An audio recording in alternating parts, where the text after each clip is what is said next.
Hello everybody. In this video हम लोग पढ़ने वाले हैं नेचुरल डिज़ास्टर। और नेचुरल डिज़ास्टर के अंदर हम लोग पढ़ने वाले हैं about earthquake, volcanoes, tidal waves and tsunamis, floods and droughts. Okay, so सबसे पहले हम लोग बिगिन करेंगे about the introduction of what is disaster and what is natural disaster. So, disaster is defined as an unexpected event resulting in great damage, loss, and destruction of life and property both. Okay, this is what disaster is. तो अब आता है natural disaster. What is natural disaster? So natural disaster वो kind of disaster होता है जो कि naturally occur करता है on the earth and which causes great damage on our lives, right? Like that can be loss of life or property or something else. These are called as natural disaster, and the definition is given here. You can go through it. Earthquake.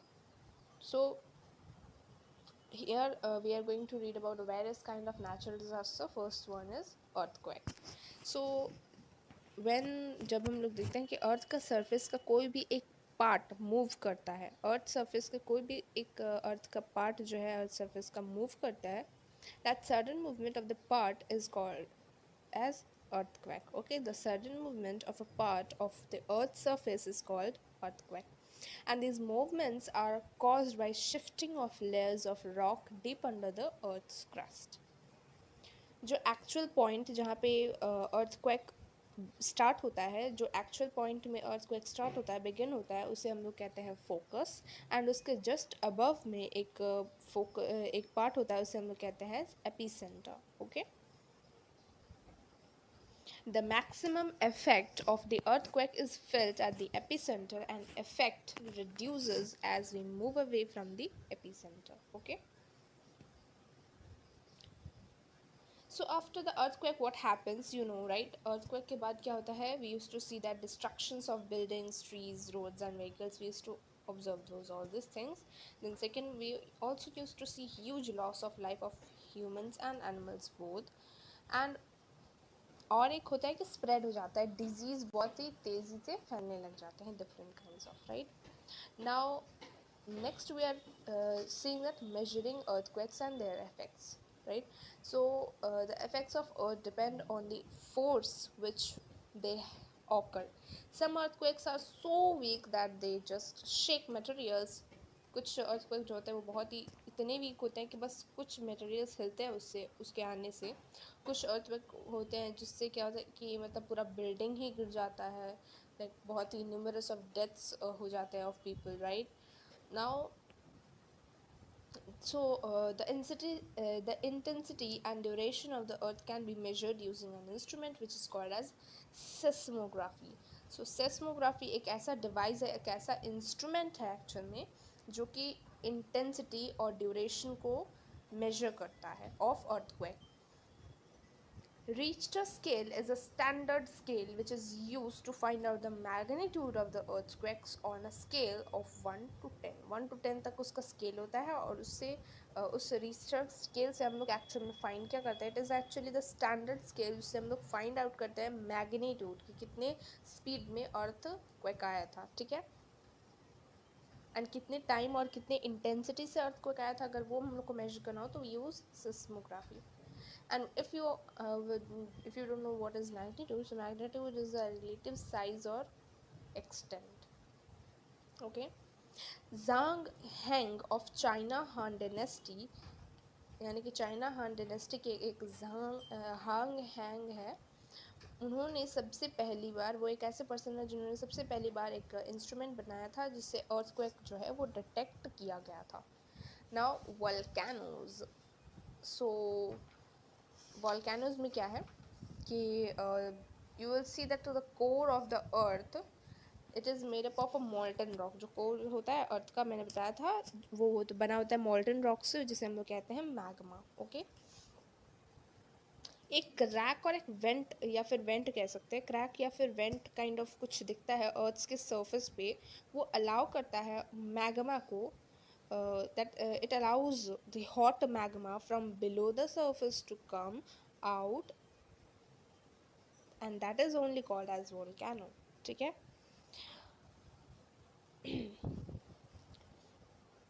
A vent is a region where the earth's crust is weak and develops a crack. Went एक ऐसा reason होता है जहाँ पे अर्थ का जो crust है वो बहुत वीक हो जाता है और एक क्रैक उसमें डेवलप हो जाता है. Once hot magma comes out earth's surface it is called as lava. जब वो hot गरम गरम जो magma है वो निकल जाता है earth के surface से तो वो lava बन जाता है. Okay, and after the volcanic eruption occurs a crater is formed at that region of vent. Okay, so depending upon this how frequently they erupt, there are three kinds of volcanoes. First is active, second is dormant, and third is extinct. Active volcanoes वो actually वो लोग बहुत ही highly dangerous होते हैं active वल्केनोज. और वो erupt करते हैं, वो किसी भी टाइम पे इरप्ट कर सकते हैं, कोई भी समय में इरप्ट कर सकते हैं, उनका कोई fixed like time and interval नहीं है. ओके, एंड कुछ फेमस या इम्पोर्टेंट या फिर कुछ names of the active volcanoes are given, which is Mount S T Helens in which is in United State, Mount Mayon in Philippines and Mount Lassen in United State. Next comes dormant volcanoes. So ये एक ऐसे volcanoes है जो कि they are this kind of volcanoes that do not erupt for a long time but may erupt in future. यानी कि अभी मतलब कोई बहुत टाइम बाद ही लाइक फ्यूचर में ही इरप्ट करते हैं, इतना जल्दी ये इरप्ट नहीं करते, बहुत टाइम लगाते हैं डॉर्मेंट वल्केनोज. ठीक है, और कुछ कॉमनली या फिर कुछ हर्ड काइंड ऑफ डॉर्मेंट वल्केनोज हो गए मोना किया इन हवाई, Mount Edziza in Canada, and Narcodaman in Andaman Island in India. Next comes extinct volcanoes. तो ऐसे volcanoes that are not expected to erupt in future, यानी कि future में भी वो नहीं expect किया जाता कि वो future में भी जाके मतलब erupt करने वाले हैं. Those are called as extinct volcanoes, and you have heard the names, I guess. Some of the extinct volcanoes are Mount Ashitaka in Japan, Shiprock in United States, and Zhuadwal in Netherlands. Now advantages भी होते हैं कुछ वैसे तो volcanic eruptions के कि volcanic eruptions के बाद जो सॉइल है वो बहुत ही फर्टाइल हो जाता है and we can use it for our good kind of farming. ठीक है, हमारी फार्मिंग जो है वो और बेहतर बन जाती है because of this volcanic after the volcanic eruptions.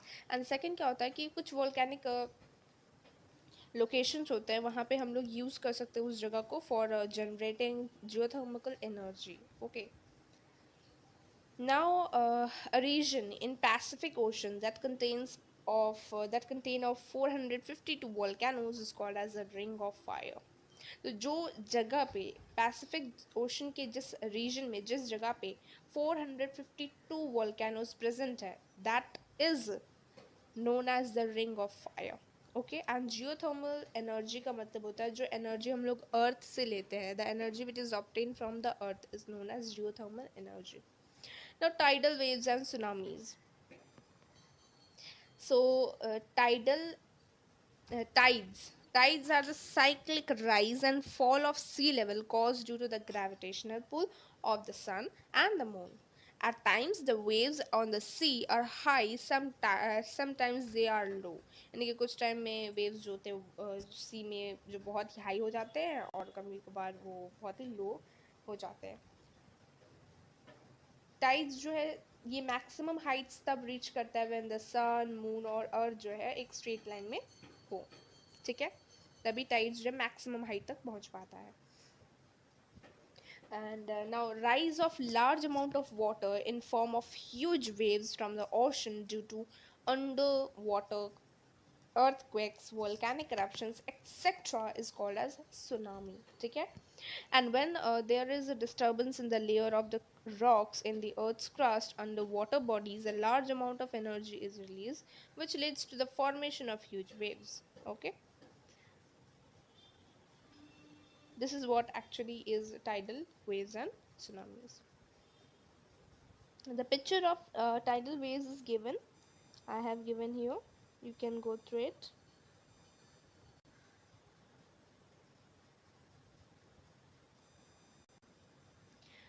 On 26th December, you should know that on 26th December 2004, a tsunami occurred in Indian Ocean, causing a major loss of life and property in the coastal region of Tamil Nadu and Kerala. The Andaman and Nicobar Island were among the worst hit areas in India. Okay, you should know about it. Now comes floods. Okay, now comes floods. So approximately 75% of the earth's surface जो होता है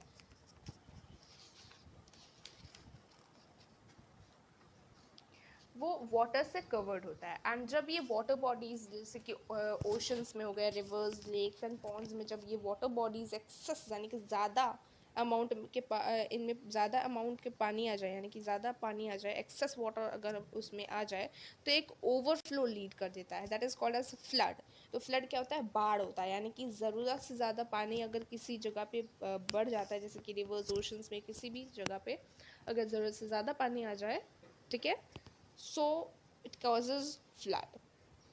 Floods occurs due to some natural factors. It can be due to heavy rainfall, ठीक है, या फिर low pressure region formed in ocean, this also can be the reason, or excess melting of snow in the mountains and glaciers, यानी कि mountain पर्वत पहाड़ों में जब बर्फ जो होते हैं वो पिघल जाते हैं, तो बहुत ज़्यादा पिघल के वहाँ ओशंस में पहुँच जाते हैं, नदी में, रिवर्स में पहुँच जाते हैं, एक्सेस यानी कि बहुत ज़्यादा पिघलाव हो जाता है उनका, तो बहुत ज़्यादा मतलब पानी रिवर्स में हो जाते हैं, and that cause flood, that is called as in Hindi baadh, ठीक है, बाढ़ हो जाती है। अगर ध्यान दिया जाए तो फ्लड्स के बाद क्या होता है, after effects of the flood, you should know that loss of life should be would be there, then damage of property, spread of waterborne diseases, and ऐसा अगर example you should know about that, that is in January 2013, the India state of Uttarakhand and nearby places receive heavy rainfall leading to devastating floods and landslides. It caused heavy damage to life and property. Okay, now there are also some safety measures you should take during the flood. Then comes drought. Now I'll discuss about the drought. So drought क्या होता है? It is a condition या फिर state होता है जहाँ पे पानी जो है उसका सप्लाई एकदम ही बंद हो जाता है, एकदम शॉर्टेज होता है पानी का किसी जगह पे, किसी लैंड पे, तो ड्रॉट ऑकर होता है, ठीक है। And some droughts are of shorter duration, यानी कि कुछ ड्रॉट्स होते हैं जो कि मतलब एकदम बारिश ही नहीं हुई है उस जगह पे ना, तो अधिकतर वहीं पे ये ड्रॉट दिखते हैं। कुछ ड्रॉट्स होते हैं for they are for shorter duration, short span of time के लिए होता है, तो कुछ होते हैं ड्रॉट्स जो कि पूरा लाइफ टाइम के लिए ही हो जाते हैं, ओके, या ईयर्स के लिए भी होते हैं। Now, drought occurs due to the lack, I've said, that is lack of insufficient rainfall along with excessive usage of existing water resources, right?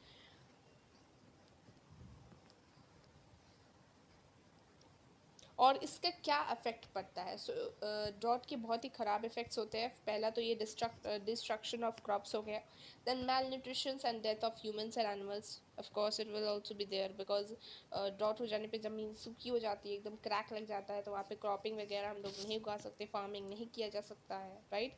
And water की कमी ऑफ कोर्स वहाँ पे कम होगी, तो वाटर नहीं होगा, क्रॉप्स वगैरह कुछ होगा ही, तो इंसान तो बचना मतलब नहीं है ना, नहीं बच पाएंगे, right. And mass movement of people from one place to another will see, and the effects of drought can be controlled by taking some steps. First you can make यानी कि तुम carefully use करो पानी का, जो भी resources वहाँ पे है, कम है पानी तो उसे एडिक्वेट यानी कि बराबर अमाउंट में यूज़ करो, जितना ज़रूरत है उतना ही, right. Then adopting to rain water harvesting को अडॉप्ट कर लो, then recycle, try to recycle the water, cultivate crops that are, उस टाइप का क्रॉप्स उगाओ जिसमें पानी ज़्यादा ना चाहिए होगा, less amount of water will be required, that kind of cultivation करो, ठीक है। Major drought prone region in India are southern and eastern Maharashtra, northern Karnataka, Andhra Pradesh, Odisha, Gujarat, and Rajasthan. In 2012, the Indian state of Karnataka faced such kind of severe drought. Okay. Now drip irrigation. So drip irrigation एक ऐसा modern irrigation technique है जो कि पानी को save करता है, and it is done using narrow tubes that allow very small quantity of water to drip into roots of the plants. यानी कि एक ऐसा प्रोसेस है जिसमें एक narrow kind of tube use किया जाता है, और दैट ऑल्सो ये एक मतलब बहुत ही यूजफुल प्रोसेस है। इसमें क्या होता है कि इस प्रोसेस से क्या होता है कि स्मॉल क्वांटिटी ऑफ जो वाटर होता है, छोटा छोटा अमाउंट ऑफ जितना रूट्स को चाहिए होता है या प्लांट्स को चाहिए होता है, उतना ही पानी उधर तक पहुंच जाता है। ठीक है, एक ट्यूब के थ्रू, नैरो ट्यूब के थ्रू पहुंच जाता है। That is what drip irrigation is. So here we have completed the chapter of natural disaster, and I hope you all have understood the chapter. कोई भी doubt हो, कोई भी problem हो, तो you can ask me through the comment section. I have completed this video in that much time which is required, which I can use for explaining you. कोई भी doubt हो तो you can comment me, you can comment me through you can ask me through the comment section of course. And मैंने PDF को description में डाल रखा है, you can download it. It is free of cost. It can be helpful, or it will be helpful to you if you have read this chapter. So thank you all of you for watching my video.